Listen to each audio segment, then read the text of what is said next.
Bonjour chers amis boursicoteurs, j'espère que vous allez bien. Au cours des derniers jours, vous avez été des dizaines à m'écrire pour me demander ce qui se passait avec le SPAC CGGZ et l'entreprise Taiga à la suite de son entrée en bourse officielle. Certains se demandaient pourquoi CGGZ ne bougeait plus dans leur compte de courtage. D'autres se questionnaient à savoir dans combien de temps les actions de Taiga allaient apparaître dans leur compte.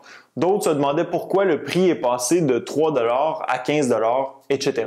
Alors aujourd'hui, je vais vous expliquer en détail ce qui s'est passé. Je vous parle de la fusion entre le SPAC, CGGZ et Taiga, de ce qui est arrivé avec vos actions, de l'apparition de warrants dans votre compte et je termine en vous parlant du prix de l'action. D'abord, c'est officiel, le SPAC CGGZ n'est plus et Taiga est officiellement entré en bourse. En date du 23 avril dernier, les transactions sur le SPAC CGGZ ont été suspendues et le titre sera radié de la bourse incessamment. Pour ce qui est de Taiga Motors, le titre a commencé à se transiger sur le TSX en date de lundi dernier, soit le 26 avril, sous le symbole TAIG, TAG. L'entreprise a d'ailleurs sonné la cloche annonçant l'ouverture des transactions boursières sur le TSX lors de la première journée de la semaine. Toute l'équipe de Taiga était présente virtuellement, pandémie oblige. Si vous déteniez le SPAC CGGZ et que vous suivez votre portefeuille de près, vous avez dû réaliser que quelque chose clochait, que vous aviez toujours des actions de CGGZ dans votre compte et non des actions de Taiga. Au moment où vous écoutez cette vidéo, le problème devrait être réglé. Toutefois, il est important de savoir ce qui s'est passé parce que la même situation pourrait se reproduire si vous détenez d'autres SPAC comme NGA dans votre portefeuille lorsque la transaction va être réalisée. Vous devez comprendre qu'il y a un travail qui est fait en arrière-scène par votre courtier afin que la transaction financière se réalise aussi dans votre portefeuille d'actions. Normalement, lorsqu'un titre change de nom, de symbole ou de symbole, on peut s'attendre à un délai jusqu'à 10 jours ouvrables avant que les nouveaux titres apparaissent dans votre compte de courtage. Pour ma part, le changement de titre s'est fait en 3 jours ouvrables. Autre élément que vous avez probablement remarqué, c'est que non seulement vous n'avez plus le même nombre d'actions dans votre compte, mais que le prix de Taiga n'a rien à voir avec celui auquel se transigeait CGGZ avant que le titre soit suspendu. C'est parce que les actions de CGGZ ont été regroupées via un reverse split 1 pour 5, ce qui veut dire que pour chaque 5 actions de CGGZ que vous déteniez, vous avez maintenant une action de Taiga. Donc, pourquoi le titre a-t-il été consolidé? Plusieurs raisons peuvent expliquer une consolidation, mais la majeure partie du temps, c'est pour éviter que le titre finisse par se transiger trop bas, ce qui peut amener la bourse à retirer le titre de sa plateforme. Par exemple, sur la bourse de New York ou sur le Nasdaq, un titre se transigeant sous 1 $ pendant un certain temps risque de se faire éjecter. C'est d'ailleurs la raison qui avait poussé Exo et Aurora Cannabis à consolider leurs actions il y a quelques mois. Dans le cas de Taiga, le TSX n'offre pas de balise claire quant au prix de transaction à partir duquel il commence à considérer un retrait du titre de la bourse. Cependant, on peut comprendre que lorsque ton titre se transige à 3 $, il est beaucoup plus facile d'amorcer une glissade sous les 1 $ que lorsque celui-ci se transige à 15 $. La décision de consolider les actions d'un titre revient aux actionnaires. En fait, la décision a été votée en assemblée lors du 30 mars dernier. D'ailleurs, le reverse split s'est fait à 15 $, soit le prix auquel le titre Taiga a commencé à se transiger sur le TSX lundi dernier. Toutefois, fondamentalement, rien n'a changé. Il s'agit d'un événement neutre qui ne vise qu'à répondre à des impératifs techniques. Le meilleur moyen de vous expliquer pourquoi ça ne change rien, c'est avec l'exemple suivant.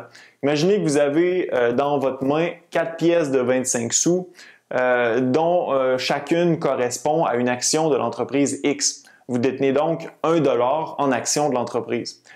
L'entreprise X décide de consolider ses actions au ratio 1 pour 4. Je prends les 4 pièces de 25 sous que vous détenez dans votre main et je les remplace par une pièce de 1 $. Vous avez maintenant une action à 1 $ au lieu de 4 à 25 sous, mais vous détenez toujours 1 $ d'actions de l'entreprise.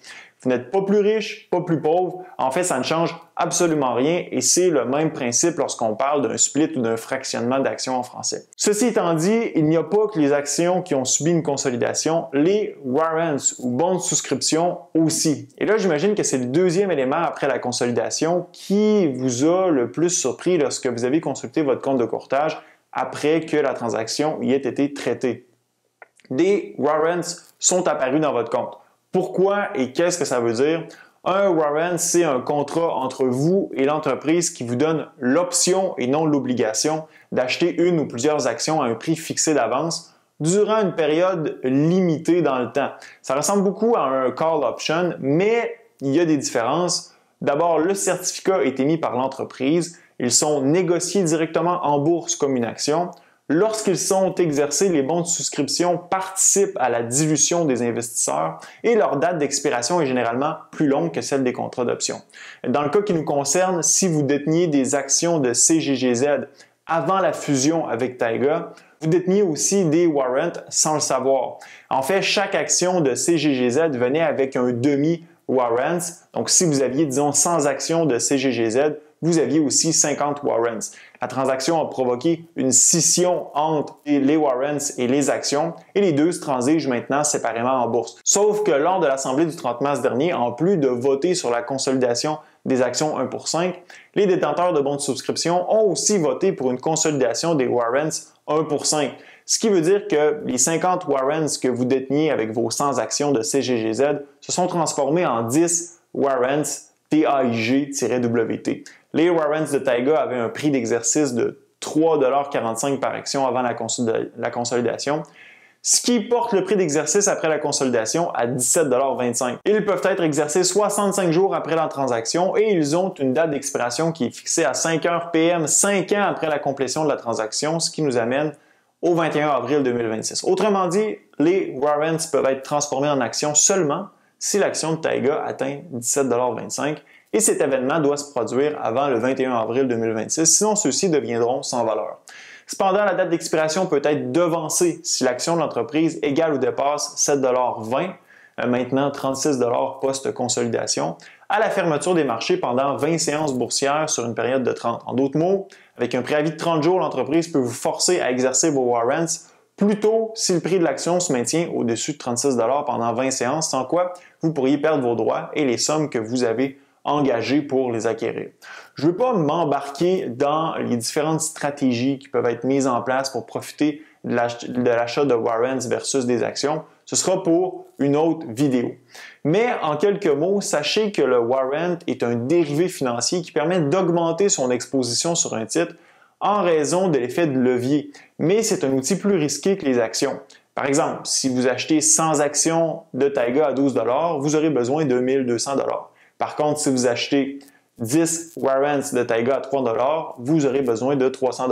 Si le prix de l'action vient à surpasser le prix d'exercice de 17,25 $ des warrants plus votre prime payée de 3 $, tout le reste représente du profit et vous pouvez revendre vos warrants sur le marché secondaire sans les exercer au même titre que les options. Maintenant, un autre élément important à savoir, c'est que plusieurs investisseurs ont décidé de demander un remboursement de leur investissement à la veille de la transaction. En fait, quasiment 50% des actions de CGGZ ont été repayées aux investisseurs du SPAC qui ont décidé de ne pas investir dans la fusion des deux entreprises. Ce qui veut dire que les trésoreries de l'entreprise Taiga seront inférieures à ce qui avait été prévu en raison de la baisse de la valeur nette du SPAC à la fermeture de la transaction. Avec maintenant un peu plus de 30 millions d'actions et un prix de 12 $ l'action, l'entreprise a une capitalisation boursière de 370 millions, ce qui est en forte baisse par rapport aux prévisions annoncées dans le prospectus du SPAC qui dépassait le demi-milliard. Ce n'est pas surprenant non plus. Ce qui est inscrit dans les prospectus des SPAC est à prendre à la légère et les prévisions sont en fonction de multiples facteurs qui peuvent changer.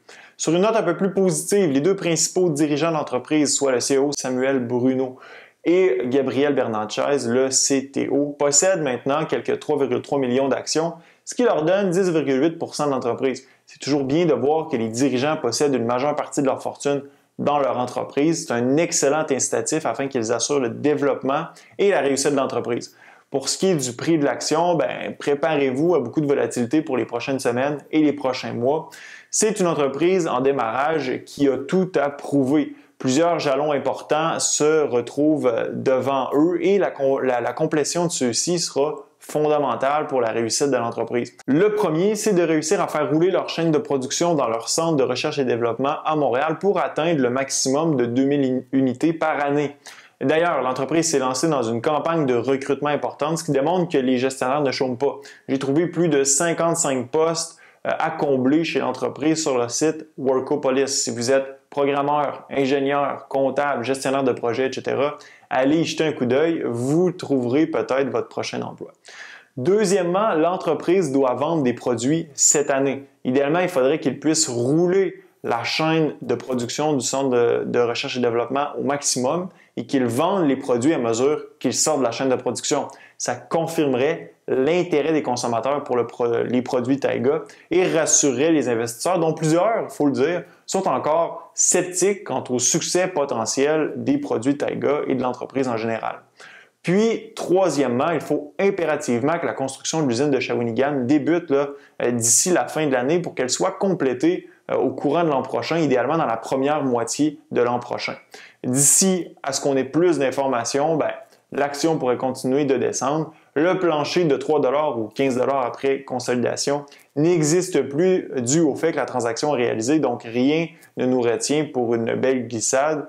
Faites aussi attention au prix, il n'y a pas beaucoup de volume sur le titre, donc on voit parfois des transactions faire bouger démesurément à la baisse le prix du titre. Bref, j'espère que cette vidéo vous a été utile. Laissez-moi savoir dans la zone commentaire si vous croyez que le prix de l'action de Taiga continuera de descendre. Ce fut un plaisir d'être avec vous. À la prochaine.